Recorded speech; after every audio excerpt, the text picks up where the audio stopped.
yabonye umubabaro wawe umazemo iminsi. He has felt your heart. Imana yumvishe gusenga kwawe n'umutima wawe uko wabaye. He understands your problems. Imana yamaze gusobanukirwa ibibazo unyuramo. And he's come to set you free. Yaje rero kugira ngo ikubohore nk'umunyakirehe. Komera Imana amashyi cyane niba ubyemera.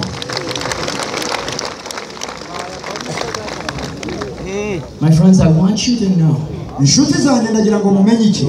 I feel somehow I already know you.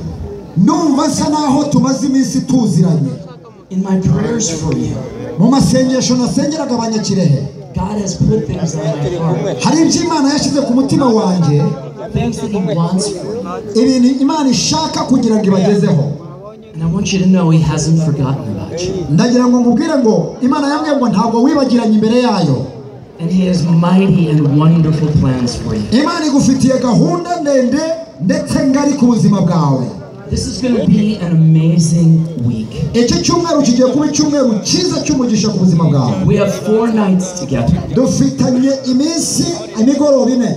And every night we're going to do different things. Buri mugoroba tuzaba dufite ibyo dukora bitandukanye n'ibyo twakoze. I'm going to preach the gospel every single night. Ariko buri mugoroba nzababwiriza ubutumwa bwiza buhoho. And if you haven't bowed your knees to Jesus, niba utaraha ubuzima bwawe Kristo ngo upfukame imbere ye, this week icyo cyumweru is when you're going to submit your heart to Him. nicyo cyumweru cyo kugira ngo agakiza gatahe mu rugo rwawe. Komera Imana amashyi cyane. And every night I'm going to pray for the sick. Buri mugoroba nzabasengera ndabasengera abarwayi.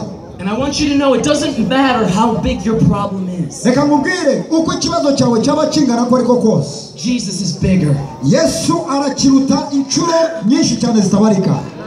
He's bigger than every struggle.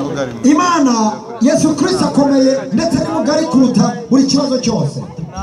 The situations that seem impossible, Ubuzima unyuramo busa naho budafite igisubizo, they're no problem for Jesus. ntabwo ari ikibazo kuri Kristo.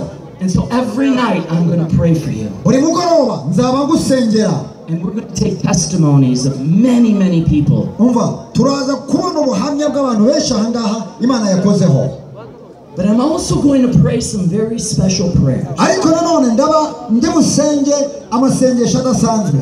Tomorrow night, Ejo hazaza I'm going to pray for you mamas who haven't been able to get pregnant. ababyeyi mufite abagabo mwashatse mutarabyara mushaka urubyaro nzaba mbasengera. We have seen in cities all over the continent of Africa Umva twabonye Imana ikora ibyo ngibyo mu mijyi yose muri Afurika aho twagiye. that 9 months after our crusades, Umva amezi 9 nyuma y'ibiterane byacu, there's a population explosion of new babies. nyakubahwa meya n'umuyobozi w'umurenge muraza kubona abantu biyongera. Sensa zindi zataha muzaba mufite abantu benshi cyane.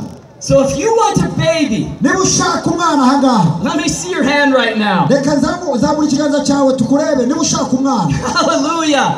warubatse ufite umugore cyangwa umugabo, 9 months from this week, amezi 9 kuva muri kino cyumweru, babies are going to be born all over this town. abana bagiye kuvuka rwose benshi cyane muri uyu mujyi wa Kirehe. But tonight, Ariko uyu mugoroba after I preach the gospel nimara kubwiriza ubutumwa bwiza and pray for the sick, nkasengera abarwayi, I'm also going to pray for those suffering with HIV/AIDS. ndaza kuba nsengera abantu bafite ikibazo cy'ubwandu bw'agakoko gatera sida. Just yesterday, Ejo I heard a testimony of a man that had HIV. nakiriye ubuhamya mu mahugurwa y'abavugabutumwa twarimo, umugabo wakize sida. They tested him 3 times. Bamusuzumye inshuro 3. HIV positive. Yari afite agakoko gatera sida, HIV positive. ubwandu gakoko gatera sida. HIV positive. Inshuro ya 3 bamusangamo agakoko gatera sida. And then God touched him. Hanyuma Imana imukoraho. And now he's HIV negative. Ubu rero nta gakoko gatera sida gifite mu mubiri we, nawe yarasuzumye inshuro nyinshi.